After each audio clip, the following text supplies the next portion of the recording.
안녕하세요. 안녕하세요. 저는 안세병원의 신용철입니다. 오늘 여러분들과 함께 말씀드릴 내용은 감기만큼 흔하고 그 통계에 의하면 한 인간의 80% 이상이 누구나 경험하게 되는 허리 통증, 요통에 대해서 개괄적인 말씀을 드리겠습니다.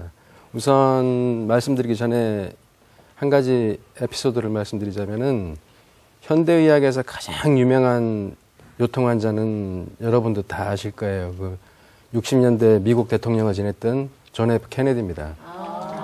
예, 케네디가 태평양 전쟁에 해군 장교로 참전을 했었죠. 그랬다가 그 전투 중에 부상을 입어가지고 이제 허리 통증을 만성적으로 가지고 있었습니다. 그런데 미국 대통령이 되기 전에는 전에 치료는 별로 알려진 바가 없는데 대통령이 된 이후에 모든 미국의 의사들이 그 대통령 허리를 치료하려고 너나 없이 다 달라들었어요. 그런데 누구도 성공을 못했습니다.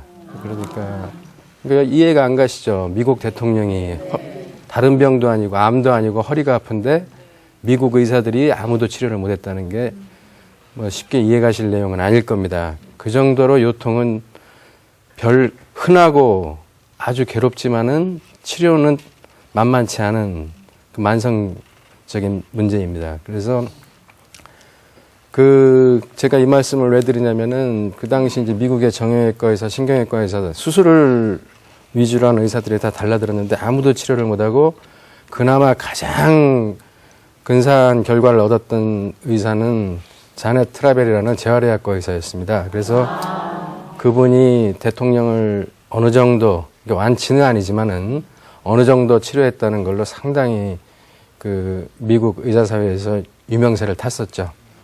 근데 물론 그 당시 60년대와 지금은 상황이 많이 다르죠. 진단장비의 발달, 그리고 이제 뭐 의학이 눈부시게 발전을 해가지고 그때하고는 다르지만은 아직도 요통은 난제 중에 하나라고 저는 생각을 합니다. 그래서 오늘 말씀드릴 내용은 그 요통을 일으키는 해부학적 구조를 간략히 설명을 드리고 그 정상적인 해부학적 구조가 어긋났을 때 어떤 식으로 문제가 발생하는지를 간단히 설명드리고자 합니다.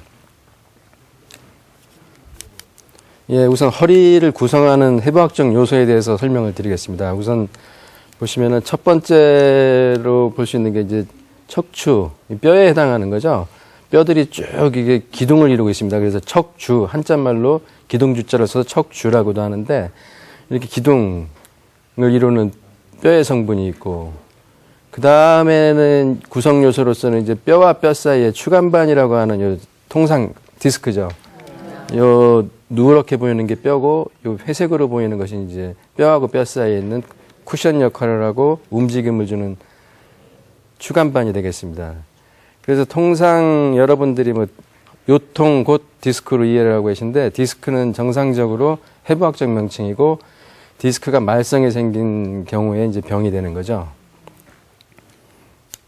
다음에 이제 세 번째로 생각할 수 있는 게 척추 속을 통과하는 신경이 되겠습니다. 이게 그림이 작아도 잘 안 보이실 텐데 요게 이제 목뼈, 요게 허리뼈가 되겠습니다. 그래서 뼈 속에 보면은 이렇게 신경이 지나가도록 만들어져 있어요.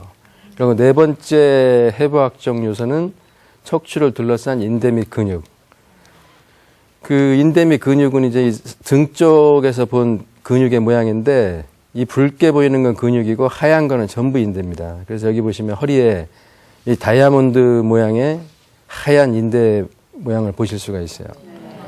그래서 제가 오늘 여러분에게 주로 말씀드릴 것은 요 인대하고 근육이 얼마나 사람을 괴롭히는지 거기에 대해서 또 이따 말씀을 드릴게요. 그리고 또 이제 뒤에서 본 모양이고 이 골반과 허리뼈를 연결하는 데 보시면은 이 하얀 부분이 전부 인대입니다. 그러니까 네, 여기 보면은 인대 받치죠. 뭐 전부 인대예요.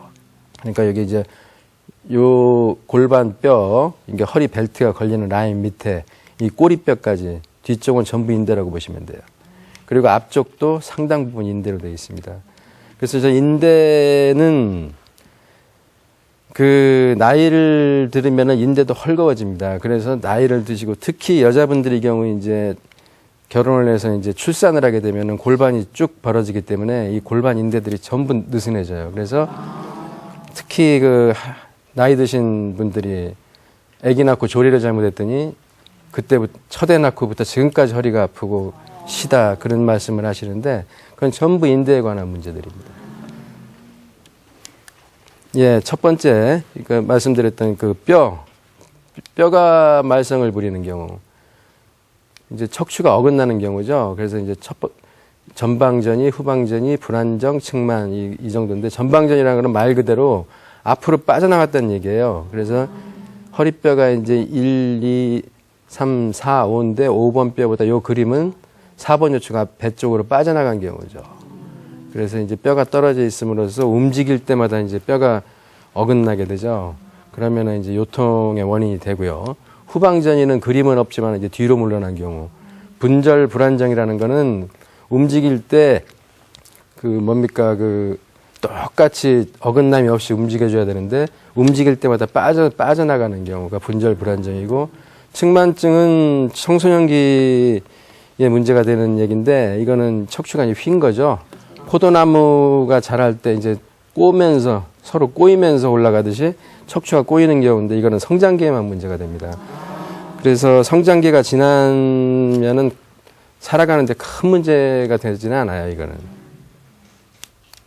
그 다음에 두 번째 말씀드렸던 이 디스크라고 하는 추간반이 말썽이 생기는 경우 이제 추간반의 변성, 이렇게 까맣게 변하는 거죠. 하얀 게 정상 디스크인데 여기는 까맣게, 예, 그림이 좀 검게 나와서 잘 안 보이네요. 검게 변하는 경우. 그리고 두 번째 말씀드릴 요 추간반 탈출증이라는 게 여러분들이 통상 디스크라고 하는 병입니다. 예, 그래서 이게 튀어나온 거죠. 여기 튀어나와서 뒤에 나가는 신경을 누르고 신경 주머니를 자극해서 허리 주변의 인대나 근육에 전반적인 말썽이 생기는 경우. 그러니까 요통을 일으키는 여러 가지 질병 중에서 가장 유명한 게 이 추간반 탈출증입니다. 디스크라고 하는 거. 근데 허리 아픈 환자 중에서 그러면은 허리 아픈 환자 중에서 디스크에 이상이 생기는 환자가 얼마나 되느냐. 그거는 뭐 한 30%를 절대 넘지는 않을 겁니다. 물론 정확한 통계는 없지만은. 근데 허리 아파서 병원에 갔더니 엑스레이만 찍어보고 디스크입니다. 그리고 또 뭐 엑스레이도 안 찍어보고 디스크입니다. 이런 거는 신빙성이 없는 거예요. 디스크가 말썽이 생겼는지 안 생겼는지는 MRI를 찍어보고 그 모양을 확인해 봐야지 되는 진단이에요. 예, 그 다음에 이제 그 척추 속을 지나가는 신경이 압박받는 경우. 첫 번째는 이 디스크가 튀어나와서 여기서 보면은 요 앞부분에 보이는 게 디스크고 뒤쪽에 이 노란 게 신경이라고 이해하시면 됩니다. 이게 모식도예요. 근데 튀어나와서 신경을 누르는 경우. 요렇게 약간 튀어나온 경우, 어느 정도 중간 정도 튀어나온 경우, 심하게 튀어나와서 완전히 덩어리가 신경을 찍어 누르는 경우, 이제 쭉 순차적으로 정도가 심해지는 건데, 신경이 눌리면은 허리 아픈 것도 허리 아픈 거지만 이제 다리가 저리고 당겨서 일상생활이 엄청나게 불편하게 됩니다. 그 다음에 요추간 협착증인데, 협착증은 이제 여기 보시면은 요게 이제 신경이 지나가는 통로예요. 이게 좁아지는 경우죠. 좁아지는 원인은 여러 가지가 있지만은 여기서 보시면 요 하늘색으로 보이는 게 정상적으로 존재하는 인대입니다. 이 인대가 두꺼워지는 거예요. 그러니까 삽질을 오래 하면 손에 굳은 살이 박이듯이 계속 허리를 쓰다 보면 이 인대가 두꺼워지게 되어 있습니다. 이 인대가 두꺼워지면은 요 신경이 지나갈 공간은 좁아지게 되겠죠. 그래서 신경이 좁아지는데 협착증의 증상의 특징은 다리가 저려서 못 걷는 겁니다. 그러니까 한 50m 걸어가면은 다리가 저려서 서서 쉬거나 앉았다 가야 되고. 그러니까 이 협착증이라는 거는 퇴행성 변화의 아주 특징적인 거기 때문에 연세 드신 분한테 많습니다. 젊은 사람에서 오는 경우는 드물고요. 다음에는 말씀드린 이제 신경의 압박의 세 번째는 이제 신경공 협착증이라는 건데, 신경공은 이 그림에서 보시면 이렇게 뼈하고 뼈 사이에 신경이 빠지는 구멍이 있어요. 이거는 요추관이라고 그러고요. 요거는 신경공이라고 그러는데, 신경공이 좁아진 경우도 이제 허리 통증과 그 눌린 신경이 분포하는 다리 통증을 동반하게 되겠죠. 그리고 신경이 이렇게 외부에서 신경을 압박하는 경우도 있지만은 그 다음에는 이제 신경 자체에 이상이 있습니다. 누르는 거는 하나도 없는데 신경 자체에 이상이 있는 경우, 신경 종양이 있을 수 있겠고, 또 한 가지는 이제 신경병성 통증. 그러니까 아무것도 아닌 신경이라는 게 이제 자극을 받아들여서 뇌에 전달을 하고 그 몸에 위해가 가는 거라면 이제 피하고 반응을 하도록 하는 우리 몸의 이제 정보 전달 체계죠. 근데 그 중개소에 이상이 생겼다고 이해하시면 돼요. 그러니까 아무것도 아닌 거. 그러니까 이 정도 뭐 살짝 만지는 바람 스치는 정도인데도 통증으로 인지하는 경우가 있습니다. 그게 이제 극적인 예가 그 다리를 절단을 했는데, 한쪽 다리를 절단을 했는데 없는 다리가 아픈 걸로 느끼는 경우가 있죠. 그런 경우는 이제 뭐 가장 극적인 예가 되겠는데 그런 경우가 아니더라도 신경 전달에 이상이 생겨가지고 병적이 아닌 자극을 엄청나게 과장해서 인식하는 경우. 그러니까 뭐 옷만 입어도 아프다고 하는 경우 있죠. 이제 뭐 아파가지고 옷이 다리만 스쳐도 아프다. 그런 경우 이제 신경병성 통증이 되겠습니다. 예, 그리고 이제 마지막 구성 요소인 인대와 근육인데요. 인대와 근육 아까 보신 그림입니다. 다시 보시면은 여기 이제 주황색으로 보이는 건 다 근육이고 하얀 거는 인대예요. 근데 이 허리 인대는 허리와 근육 인대는 그 소위 담든다는 거 다 인대의 말썽이죠. 뭐 조금 움직이다가 동작이 좀 어설퍼가지고 삐끗하는 경우 전부 이제 인대의 말썽인데 이 인대의 말썽을 예전에는 아무것도 아닌 걸로 취급을 했어요. 그래서 뭐 아파 죽겠어서 병원을 갔더니 MRI 찍고 뭐 다 찍어보고 이상 없으니까 그냥 운동하십시오. 근데 인대는 절대 운동해서 좋아지질 않아요. 그러니까 병원에 가서 허리가 아파서 갔더니 운동하십시오 하는데 그거를 거꾸로 생각하면 밥 먹고 운동만 하는 운동선수는 허리가 안 아파야 되느냐? 그렇지 않거든요. 그러니까 근육의 말썽은 운동을 하면 좋아지겠지만은 인대의 말썽은 운동을 해도 절대 좋아지질 않습니다. 인대는 제대로 진단받고 치료를 해줘야 통증이 없어지는 겁니다. 그래서 요즘에는 인대에 대해서 상당히 이제 그 의사들도 관심을 가지고 들어보셨을 겁니다. 프롤로라고 해서 인대 강화 주사 요법이라든지 뭐 여러 가지가 있어요. 인대 치료에는. 그리고 뭐 PRP라고 해서 자가 혈액 주사도 있고 여러 가지가 있는데 아직까지 인대 치료는 미국의 경우, 우리나라가 아니고 미국의 경우에 제도권 의료에 포함이 안 돼 있어요. 그러니까 아직까지 검증되지 않은 거죠. 미국에서는 모든 시술 행위를 FDA에서 승인을 해줘야 환자한테 할 수 있는 나라이기 때문에 아직까지는 안 되는데 우리나라에서는 지금 많이들 하고 있습니다. 근데 어찌됐든 승인을 받았던 못 받았던 인대의 문제는 상당히 환자를 괴롭히고 엄청나게 힘든 얘기예요. 그럼 왜 인대하고 근육이 말썽이 생기느냐?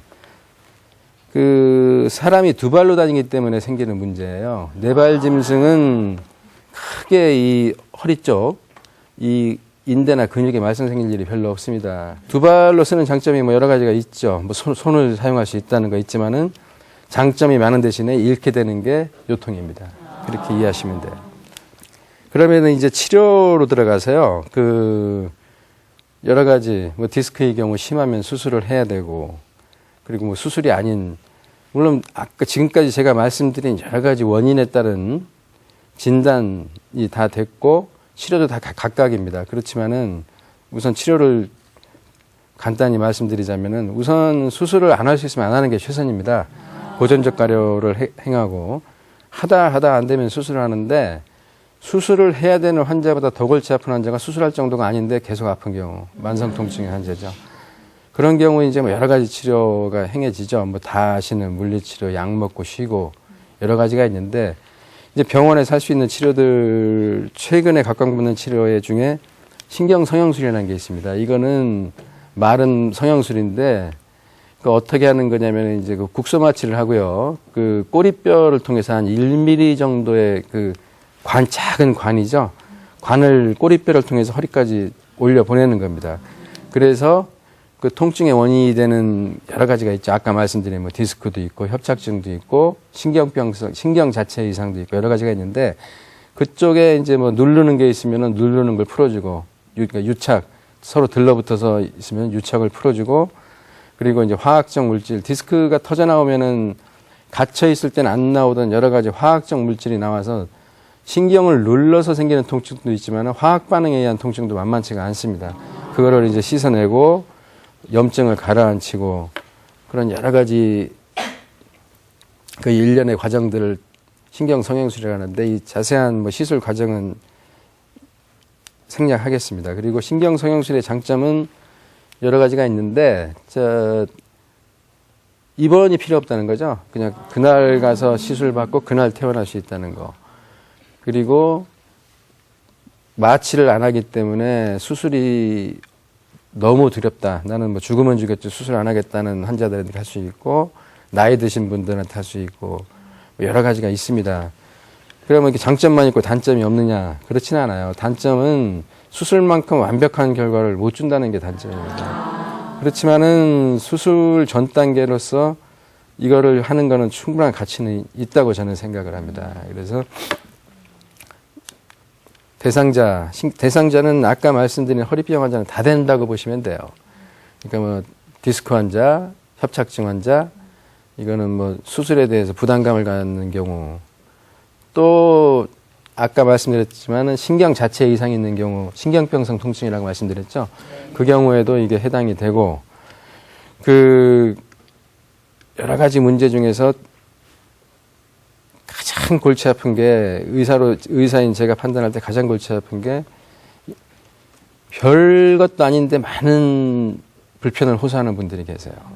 이거 막 검사를 해봐도 특별히 수술할 정도의 이상도 없고 그런데 본인은 죽겠다. 그런 경우에 이제 시도할 만한 가치는 있다고 봅니다.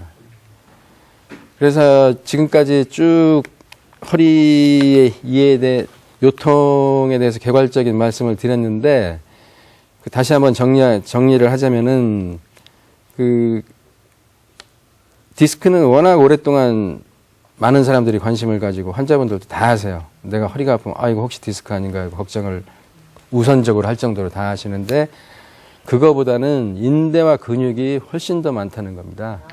그러니까 여러분들이 허리가 아프면 제일 먼저 의심해야 될 게 내가 인대가 좀 약해졌거나 그동안 운동을 안 해서 좀 근육이 약한 근육은 항상 말썽을 부리니까 그런 쪽으로 먼저 생각을 하셔야 돼요. 그리고 그 인대나 근육을 튼튼하게 하는 방법은 항상 꾸준히 운동하시는 거죠. 그리고 또 한 가지 인대와 근육을 물론 디스크도 마찬가지고 가장 망가뜨리는 것은 흡연입니다. 그러니까 뭐 담배를 피는 경우 요통 환자가 그럴 경우에는 첫 번째 해야 될 게 금연이고요. 그리고 이 디스크가 일찍 망가지는 것은 가족력이 있어요. 그러니까 부모님한테 물려받는 경우가 많습니다. 그러니까 혹시 집안에 부모님 중에 허리가 아파서 고생하는 분이 계시면은 젊어서부터 각별히 관리를 하셔야 돼요. 그리고 이제 인대 치료에 대해서는 그 여러 가지가 있지만은 그 가장 최근에 하는 건 아까 말씀드린 프롤로 치료, 그건 인대 강화요법인데 그거는 뭐 간단히 할 수 있습니다. 그 병원에서 뭐 아주 입원할 필요 없이 간단히 할 수 있는 거고. 그래도 통증이 지속된다. 그러면 이제 정밀 검사를 해야 되겠죠. 정밀 검사에서 디스크나 아니면 신경에 이상이 있는지 그 여부를 확인하고 그에 따른 치료를 받으시면 됩니다. 요통은 상당히 흔하고 그 누구나 경험하는 거지만은 혹시 이 중에 허리 아파서 고생하시는 분들 계세요? 네. 예. 걱정하지 마. 그리고 이제 아까 제가 서두에 말씀드렸지만은 뭐 대통령도 치료를 제대로 못할 정도의 어려움이 있었기 때문에 많은 분들이 그 민간요법이나 자가치료를 하는데 상당히 위험할 수가 있습니다. 그러니까 환자들이 막연하게 갖는 두려움 중에 하나가 가서 검사를 해서 무슨 병이 나오면 수술을 권유받지 않을까? 절대 그렇지 않고요. 그 검사를 하고 수술을 할 정도라 하더라도 수술을 하고 안 하고는 본인의 결정에 우선입니다. 그러니까 우선 아프면은 가서 적절한 검사를 받고 진단을 받는 게 최우선이라고 판단됩니다. 절대 자가진단이나 민간요법에 의지하지 마시고 제가 얼마 전에 신문을 보다가 깜짝 놀랐는데 아직도 그 무슨 차력을 하는 분들이 허리를 치료하겠다고 신문에 광고를 하세요. 그러니까 뭐 그거 지금 이제 21세기에는 있을 수 없는 일이죠. 이런 몸이 아픈데. 그러니까 여러분들 혹시 허리가 아프면은 너무 걱정하지 마시고, 이거는 누구나 인류의 한 80%가 경험하는 흔한 일이라고 마음 편히 생각하시고, 통증이 계속될 경우 적절한 검사를 받고, 치료는 다양합니다. 지금 뭐 제가 간단히 신경성형술 말씀드렸지만 수술이라는 치료도 많이 발전을 했고, 수술에 대한 막연한 두려움처럼 미련한 건 없다고 판단돼요.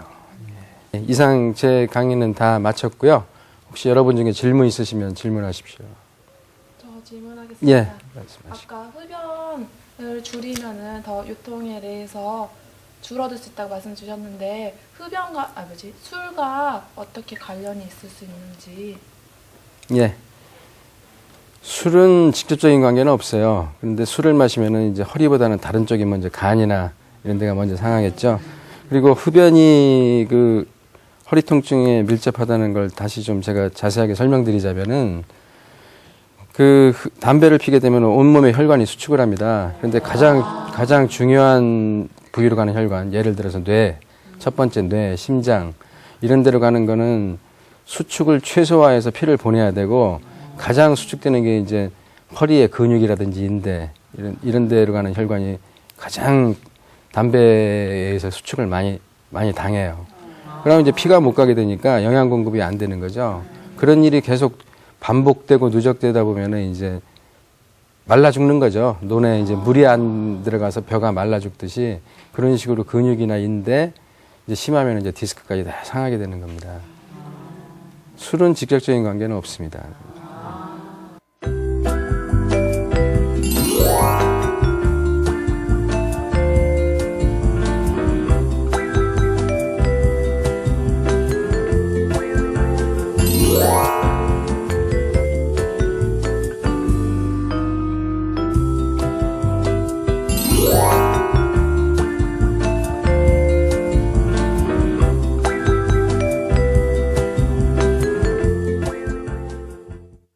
다시 한번 결론을 말씀드리자면은, 허리 아픈 거에 대해서는 전혀 겁을 내지 마십시오. 이게 뭐 불치병도 아니고, 다만 치료가 어렵다는 경우는 간혹 있습니다만은, 꼭 자가치료나 뭐 자가진단, 뭐 민간요법 이런 데 의지하지 마시고, 지금 뭐 허리를 치료하는 병원은 얼마든지 뭐 집 밖에 많으니까, 병원에 가서 전문의와 상담 후에 적절한 치료를 받고 얼마든지 편안한 생활을 하실 수가 있어요. 이제는 고통받지 않고 통증 없이 사는 것이 이제 행복한 질 높은 삶의 한 가지 요소니까요. 여러분 경청해 주셔서 감사합니다.